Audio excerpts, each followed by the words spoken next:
kasih harga murah biar orang yang menengah ke bawah bisa beli. Jadi kita kasih harga nggak terlalu mahal biar semua orang bisa makan gitu.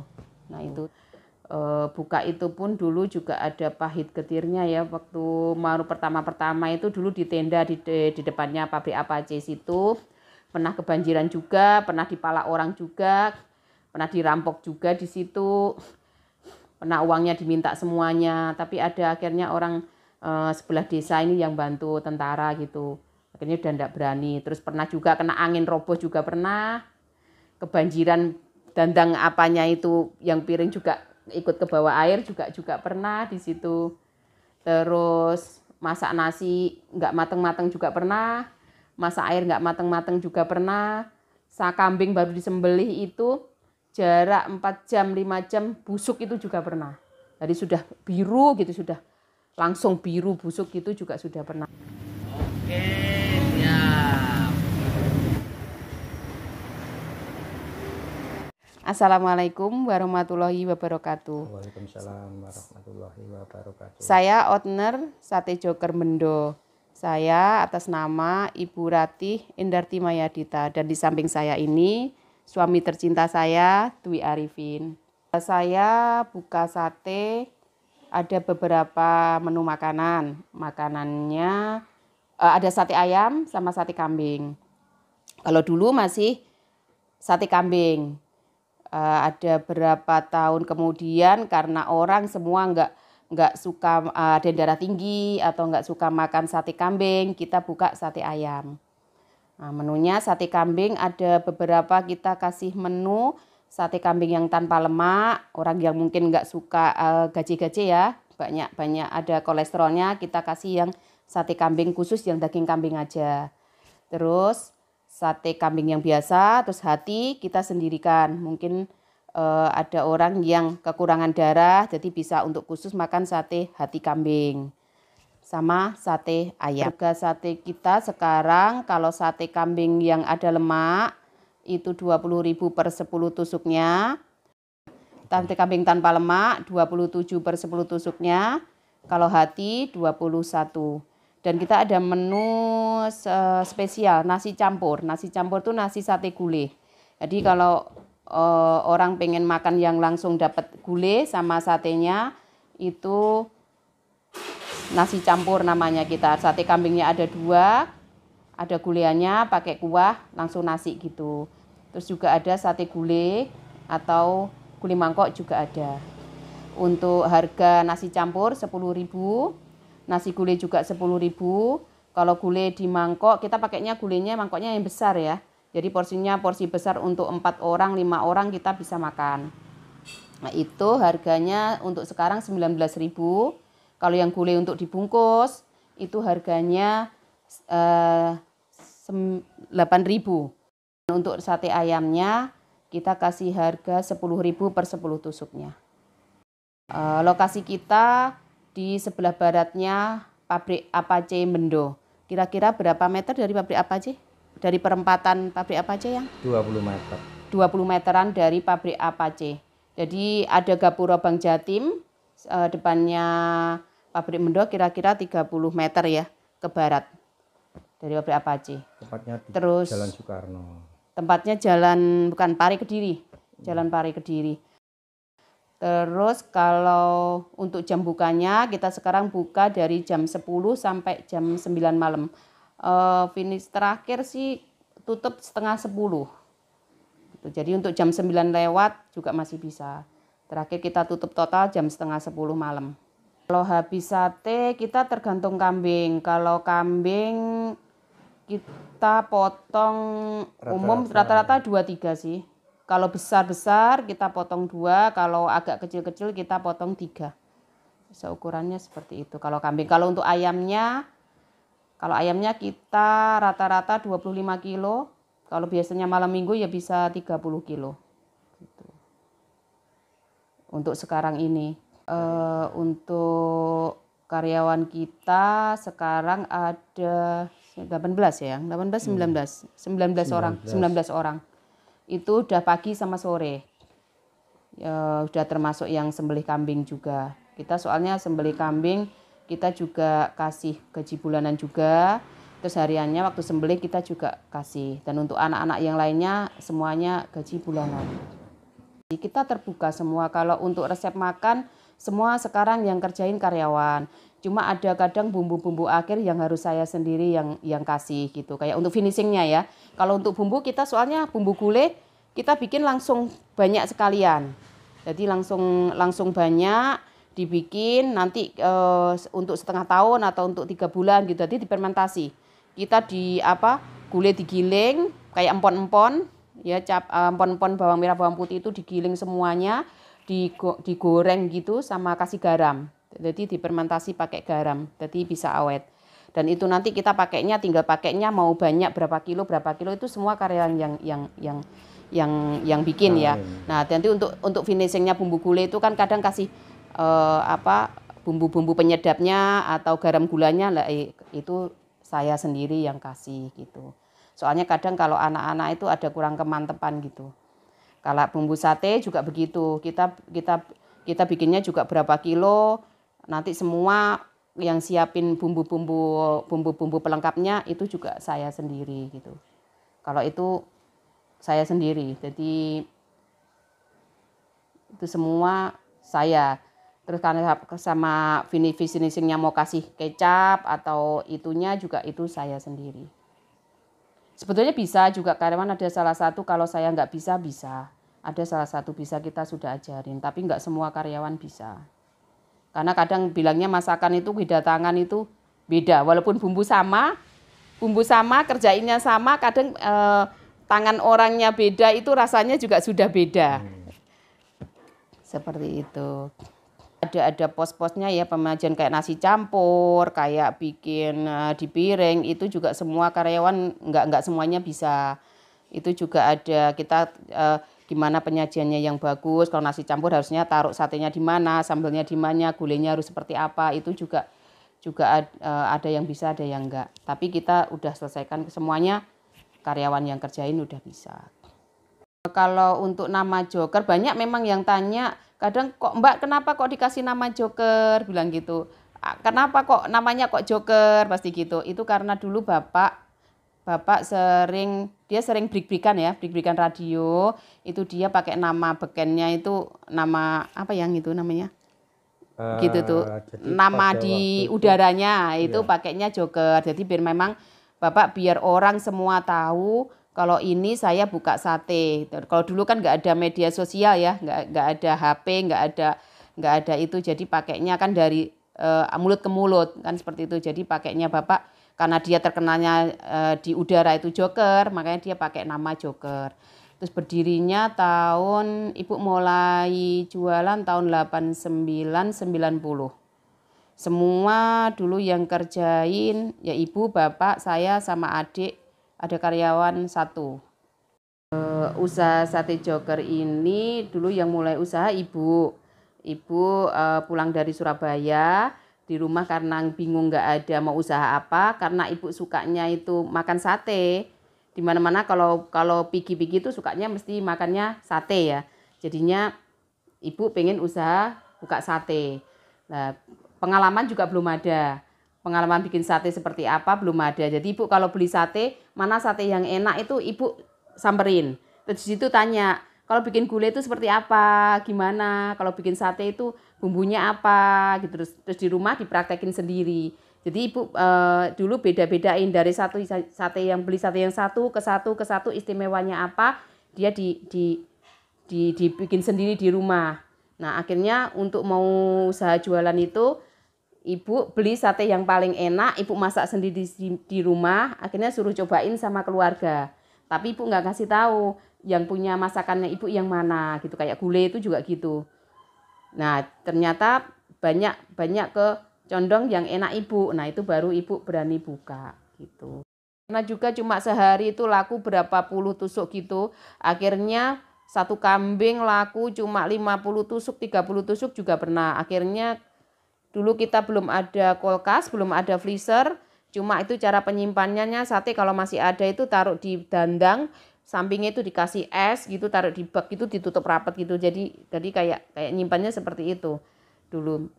belum ada kulkas. Nah kadang juga nggak baik, akhirnya dicopoti semua, kalau nggak laku dioseng-oseng sama ibu dimakan sendiri. Karena tuh sate hampir satu ekor itu ada berapa kilo itu digoreng sendiri gitu, dibikin oseng-oseng itu dimakan. Kadang sudah tusuk satu sekarang nggak laku, besok lagi nggak laku, akhirnya dioseng-oseng lagi gitu, dimakan sendiri, dibagi-bagi tetangga, dibagi saudara gitu. Sering kalau dulu waktu pertama itu seperti itu, jungkir balik itu sering. Kita juga kurang tahu, kita juga nggak mau suudon sama orang ya. Kalau soal masakan sebetulnya juga enak, ya mungkin karena baru merintis, karena dulu kan saingan nggak kayak apa ya, ada juga bau-bau mistik juga sih. Wong kadang kalau nggak seperti itu, kenapa kita kalau dibandingkan sekarang itu masak air itu loh sampai setengah hari nggak mendidih juga pernah seperti itu. Terus masak nasi yang atas itu mateng, yang tengah itu masih mentah-mentah kayak beras gitu juga pernah seperti itu. Terus daging itu dimakan itu pagi disembelih, itu sembelih kita kan jam 8 jam 9. Saya pulang sekolah gitu paling enggak kan jam 1 setengah 2 itu daging, kalau dulu enggak kayak sekarang langsung disembelih ditaruh gitu, dulu kasih digantung-gantung biar awet gitu kan, biar ini itu aja sudah biru semua, paha-paha itu daging sudah biru semua seperti itu. Kadang juga mau enggak percaya dibikin orang tapi kok seperti itu gitu. Kalau zaman saya soalnya enggak aliran Mas gitu, alirannya yang ngecat Lombok ae saya lagi gitu. Ya cuma dikir aja gitu, berdoa sama yang di atas itu aja udah.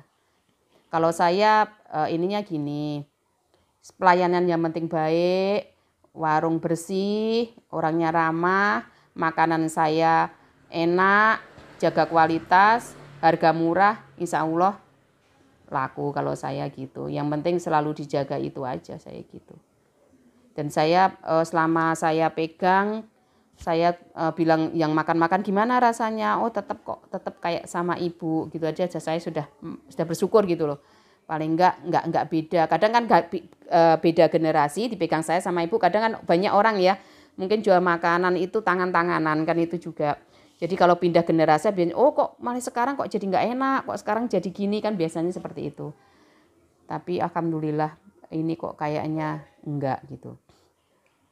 Ya, semoga-moga tetap jalan sampai besok, sampai ke depannya tetap seperti apa yang ibu kelola gitu. Dulu ibu waktu pertama pindah ke sini, dulu kan ibu rumah bukan di sini, rumah di dusun sebelah ya, di Bendo tapi sebelah timurnya Apace situ. Pindah ke sini ya itu pindah ke sini ibu itu mulai sate itu jalan. Jadi sudah mulai berkembang, sudah mulai banyak orang tahu, sudah pengunjung mulai banyak. Nah, ibu beli tanah, ibu sering beli apa-apa, ada tetangga yang bilang, "Oh, kuwi gawe tuyul." Ada yang bilang gitu, nggih pesugihan. Ibu juga sempat marah, itu orangnya sempat dipanggil juga. Ada yang bilang seperti itu. Ya mesti toh pakai tuyul, kerja sekarang kita kerja dari pagi, orang masih tidur, kita masih udah kerja.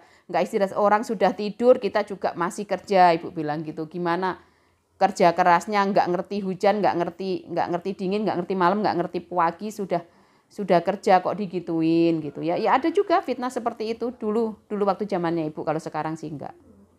Waktu pertama ibu mulai berkembang, terus ibu ada beli barang terus gitu, dulu ada. Kalau kamu mau bangkrut, pertama buka aja. Ibu sudah down juga, ibu sudah sudah gini, wes mending nggak usah diteruskan aja gitu. Terus kayaknya ini nggak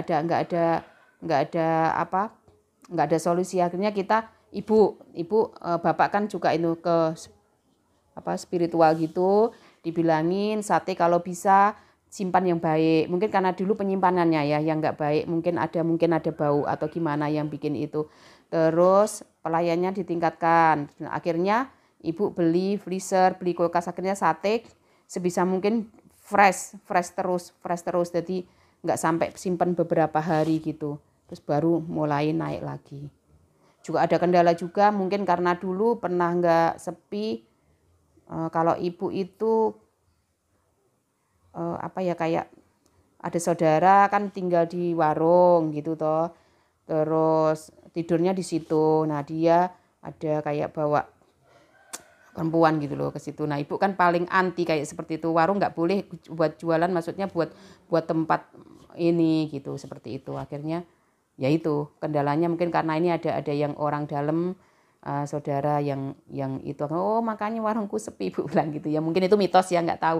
Cuma karena ibu itu sudah di hatinya kalau warung dibikin seperti itu nanti jadi suker gitu loh mas, istilahnya itu jadi kayak apa yang nyumpet-nyumpet uang nyambut gawe, nah gitulah ya. Nah, kayak gitu. Ya sempet. Kalau nggak laku sama sekali, enggak. Ada laku cuma nggak nututi gitu loh mas. Dulu waktu pertama itu, akhirnya bapak yang kasih semangat terus. Terus enggak apa-apa, dicoba terus gitu. Akhirnya ini masih berkembang. Kalau sesudah pertama itu enggak sampai. Mungkin ya omset turun gitu aja sih. PKM kita juga ada kendala juga karena PPKM juga omset sekarang untuk yang sore menurun. Soalnya sekarang ada banyak pembeli jam 6 beli itu, ayo mbak cepet mbak, saya orang Pare gitu jam 6 kan gitu datang gitu, ayo mbak cepet mbak, nanti saya nggak bisa jalannya ditutup ya, karena mungkin karena kendala jalan di mana-mana malam sudah ditutup. Jadi untuk malam itu kalau sudah setengah 8 jam 7 lewat ke atas, setengah 8 jam 8 itu sudah sepi gitu. Kalau untuk siangnya alhamdulillah tetap seperti dulu saya pegang, nggak berubah omset. Yang malam yang agak berubah karena mungkin ya sikon ya, karena PPKM ini, kena PPKM. Kalau omset satu hari berapa ya? Untuk omset kotor ya? Kurang lebih 10 juta. Iya, kalau rata-rata sih nggak sampai. Rata-rata paling ya 8 juta, 7 juta. Tapi kalau malam minggu bisa 11, 12. Kalau malam minggu gitu bisa sampai segitu. Kalau malam minggu 10 ke atas lah. Kalau hari biasa 7 juta, 8 juta. Gitu. Beda kalau lebaran ya. Kalau lebaran, puasa lebaran itu omsetnya biasanya bisa 2 kali lipat. Kalau untuk malamnya. Tapi kalau untuk siangnya ini ya jadinya ada ininya, malamnya yang rame, siangnya yang sepi gitu kalau puasa. Peninggalan ibu ya. Kita semua saudara, apa yang ibu punya, apa yang ibu rintis dengan susah payah kan ibu dulu seperti itu, jangan sampai hilang. Jangan, maksudnya kalau bisa dilestarikan atau diteruskan. Kayak gitu adik bilang gitu. Dan adik semua saudara bilang yang bisa pegang itu cuma Mbak Rati, cuma saya gitu yang tahu masakan. Ibu juga gitu. Warung sate ini adik juga. Adik yang nomor 2 juga pernah jualan sate juga di Kediri tapi nggak jalan, juga pernah juga keliling makro juga nggak jalan. Memang adik ngerti, cuma nggak bilangnya ibu itu nggak sepas saya gitu loh. Gitu. Jadi ibu bilang memang yang bisa nerusin sate itu cuma kamu. Nah kemarin waktu ibu ada itu sudah dirundingkan, nanti yang nerusin sate itu saya gitu, ibu bilang gitu. Yang memang bisa nerusin di situ juga saya gitu. Adik-adik saya juga bilang gitu. Jadi sepakat kita memang apa peninggalan ibu, apa yang dirintis ibu, apa yang ibu punya itu jangan sampai punah ataupun jangan sampai hilang gitu. Memang gitu seperti ya, ingat ibu kalau dulu merintis. Nah, kalau bisa dikembangkan lebih maju lagi, lebih baik lagi gitu. Semua mas, semua bukannya hanya warung aja ya, kayak barang-barang yang ibu punya ataupun apa kayak peninggalan ibu, kalau bisa jangan sampai hilang gitu, jangan sampai ini. Daging kita fresh ya, kita pilih kambing itu, ibu itu pilih kambing itu yang nggak sakit satu, kedua itu nggak gudikan itu sudah nggak mau, terus kambing wandu juga nggak mau, pokoknya daging itu yang benar-benar kambing yang sehat mas. Ibu itu benar-benar kalau kambing itu utamanya adalah benar-benar kambing yang kualitas. Iya, gitu. Yang sehat, yang gemuk gitu. Kadang ada orang nawarin daging ke sini kena apa itu sudah jadi daging gitu. Kadang ada orang ya mungkin punya kambing sakit atau kena apa gitu, terus disembelih itu dibawa ke sini, ibu enggak mau gitu. Jadi memang yang benar-benar daging yang kambing yang fresh gitu.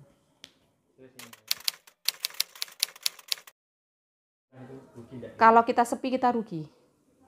Kita ngambilnya itu pembeli banyak. Jadi banyak pembeli kita untung banyak. Soalnya kan dari makan minum kita ambilnya dari situ. Kalau untuk gulai hitungannya kita beli Untuk gulai itu sak gitu kita kasih harga segitu, itu kita cuma kasih aja. Cuma Sodako. iya, jadinya kayak bumbu kayak itu kita sudah ndak hitung. Jadi kita ambilnya pembeli kita banyak, untung kita banyak dari situ. Enggak, istilahnya kita enggak mau membangun kerjasama yang bentuknya franchise. Jadi kita pengennya Joker itu ada hanya satu-satunya di Bendo aja gitu. Ya kedepannya kita mungkin buka cabang, cuma yang kelola ya tetap kita sendiri ya gitu. Gini pengalaman ya Mas ya, sate gulai itu kalau kalau kita nggak awasi itu nggak bisa kalau walaupun di sana anak-anak itu sudah hitungannya sudah pinter ya, sudah pandai, sudah ngerti semua, tapi kalau kita nggak ikut terus nggak awasi itu kadang pasti ada kendala, kurang ini gitu. Mungkin nggak bisa dilepas begitu aja, nggak bisa. Mungkin kalau jualannya tahu bulat itu bisa diprinceskan, itu bisa. Kalau sate nggak bisa. Kalau Kadang sate itu kan terus terang. Jadi A sampai Z itu owner harus yang menangani. Gitu. Cara penyajian nasi gulai itu gimana itu kita juga harus kontrol terus. Sekarang gulai aja kita anak buah ngasihnya gulainya ngasih banyak itu juga kita sudah rugi gitu loh. Kadang yang nggak ngerti ngasihnya porsinya harusnya sama dikasih berapa iris gitu. Mereka kasih lebih banyak lagi. Kadang kasih lebih banyak kita sudah nggak dapat untung. Soalnya kan ricih ya kayak seperti itu. Jadi penyajiannya pun kalau makanan itu nggak dilihat orang nggak enak itu aja kita juga terus kasih anak-anak masukan. Walaupun anak-anak sudah pintar di sana, tapi tetap setiap hari itu kita tetap selalu kontrol. Pasti ada yang kurang terus. Jadi nggak bisa main kita lepas. Udah kamu yang kerjain, kita nggak usah ikut, nggak bisa. Kalau sate itu nggak bisa. Jadi yang ownernya harus terjun 24 jam harus dari pagi sampai malam tuh harus terjun sesekali, harus kontrol terus. Di sini makanan di sini los ya, nggak membatasi. Nggak ada pembatasan, suka-suka itu. Jadi terus kalau soal bonus, nah itu pasti. Terus tapi yang membuat karyawan di sini itu betah, itu adalah bentuk dari kekeluargaan. Kita nganggapnya bukan kamu karyawan ya, bukan kamu karyawan, kita bos, bukan. Jadi sudah kita istilahnya jadi orang kerja di sini enjoy gitu loh, Mas. Keluarga gitu loh. Dan mereka pun juga merasa rasa juga memiliki seperti itu. Saya pengennya karyawan tuh seperti itu, dia mempunyai rasa memiliki. Kalau mereka mempunyai rasa memiliki, paling enggak wah kingko ngesakno lek ngene engko bosku rugi. Nah, ada seperti itu. Beda kalau karyawan kita kasih ada batasannya, wis babano ngene-ngene iku urusanmu. Yang penting aku kan enak, kan ada seperti itu. Tapi karyawan saya kayaknya enggak. Jadi kita ciptakan untuk rasa memiliki mereka gitu. Jadi di belakang ini kalau ditinggal nyonya ke warung sudah saya nggak mau, wis terserah kamu kerja seperti apa, urusanmu sendiri, mau gimana terserah, yang penting aku taunya beres. Daging segini beres, tusukannya jadi segini, saya cuma gitu aja. Kamu terserah kerja apa, masak ya gitu Mas, saya untuk masak, Mbak masak apa, pagi masak ini, siang masak, terserah kamu mau kasih karyawan, saya masak serahin gitu ya, nanti buat makan. Mereka biasanya kalau pulang kan bawa makanan, mereka nasi bungkus-bungkus sendiri, lauk bungkus sendiri, yang penting dikasih tahu itu sudah, mereka kayak sendiri. Saya makan los, ada makanan apa makan. Jadi gitu. Kita setiap tahun juga kita kasih, kalau dulu ibu setiap tahun kasih 1 kali gaji, terus kasih baju. Karena sekarang karyawan sudah banyak, jadi bingung mikirin baju, apalagi yang cewek ya, badannya besar-besar kan susah ngasih baju, kasih sembako kalau ibu. Nanti kasih beras, gula, minyak, mie gitu. Terus apa lagi yang? Itu, itu. Kasih gitu. Sama uang, yang 1 kali gaji. Kalau itu. Terus kalau mau libur kita juga mesti kasih uang. Kalau mau libur gitu. Insya Allah enggak sih mereka. Kalau jahat mungkin enggak ada yang sampai saya baru menikah sampai sekarang loh. Saya dari tahun 2000 itu ada kan sampai sekarang ikut saya karyawan. Jadi sudah berapa tahun itu? 21 tahun. Saya tahun 2099 menikah. Jadi sebelum menikah sudah di sini tahun 99 sampai sekarang. Karena saya itu ini Mas, kalau kerasan itu ada 6 tahun, 7 tahun, 8 tahun, sudah tahun-tahunan. Kadang orang sama duit karyawan kok sampai sowi-suwi ya bilang gitu. Di pasar malam saya juga gitu. Sekarang kan pasar malam tutup. Semua sudah pada nelponin, Mbak, kapan pasar malamnya buka lagi? Kalau buka aku nanti dipanggil ya, mau ikut lagi tuh. Iya Mbak, wis siap, pokok pasar malam buka aku ikut lagi. Mereka padahal sudah kerja di tempat lain ya. Tapi kalau kita pasar malam buka, mereka masih mau ikut kita lagi gitu loh. Soalnya kita orangnya apalagi soal makanan ya, soal perut saya nggak hitung-hitungan Mas. Terus terang kalau orang kadang kan perut dibatasi, kalau saya nggak. Kalau orang merasa kenyang, nyaman, perutnya sudah enak, orang sudah ini gitu loh. Kalau saya utamakan itu.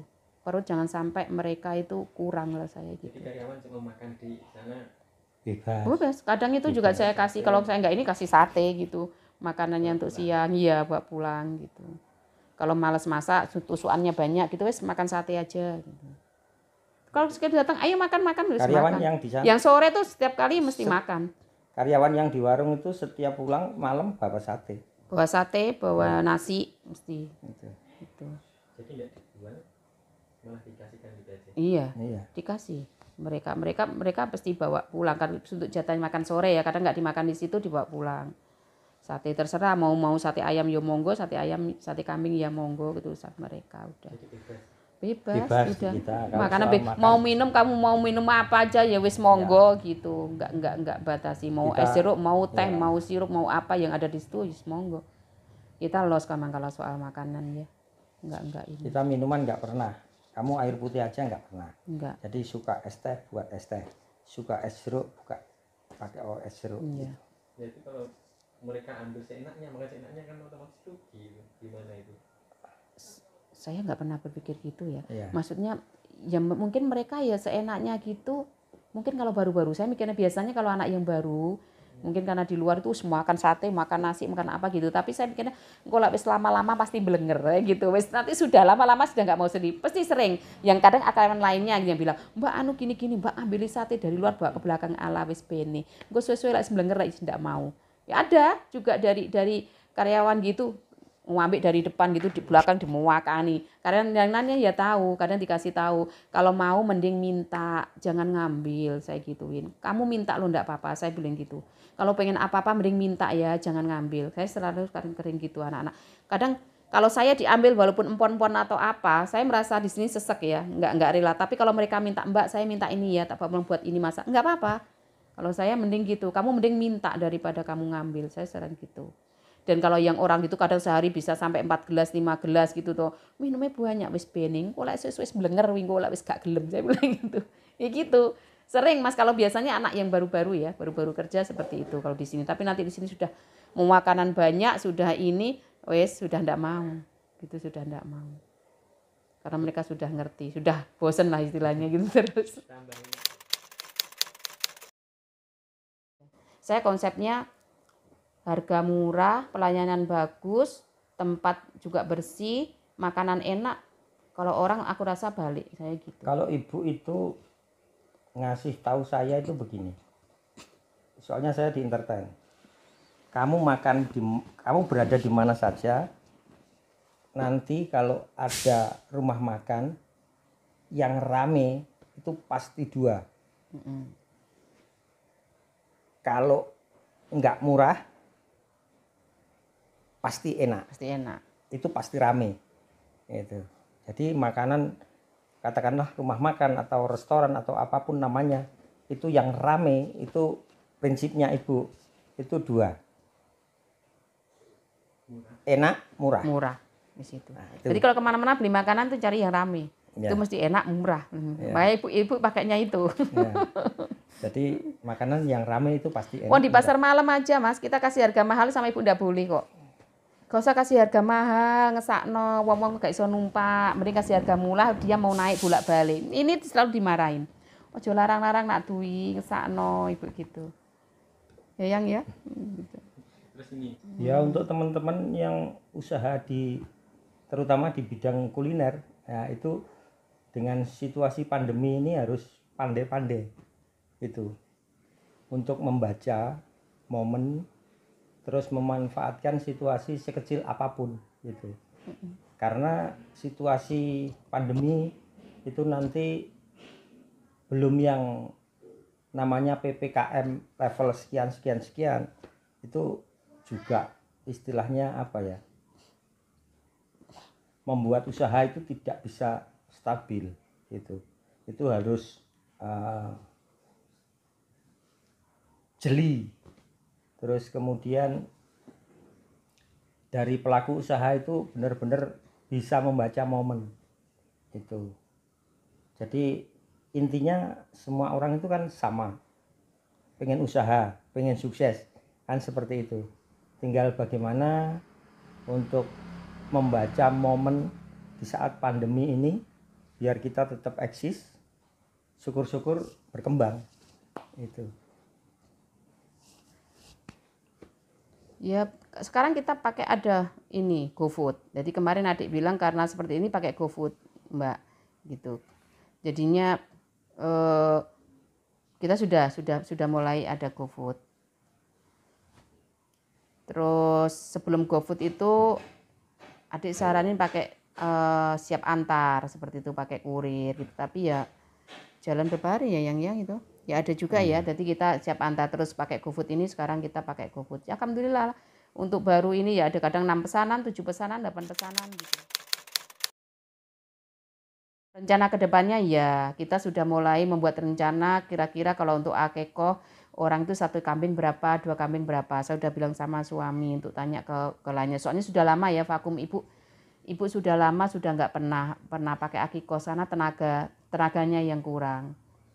Dan ibu nggak mau pusing gitu mas, soalnya ibu wes sekarang udah nggak mau terima, sudah lama sudah nggak mau terima pesanan. Ada berapa tahun, ada 5 tahun lebih ya yang ya. Lebih. Oh. Ada 8 tahun 7 tahun semenjak kita nikah. Ibu udah enggak ya? Enggak, jadi kurang lebih sekitar 2011 ya kita 12 ya? Tahunan lah. 12 tahunan. Tapi kedepannya kita akan ada lagi untuk pesanan akikoh ataupun. Dan kita rencana juga mau pakai sate yang big mas, sate yang jumbo.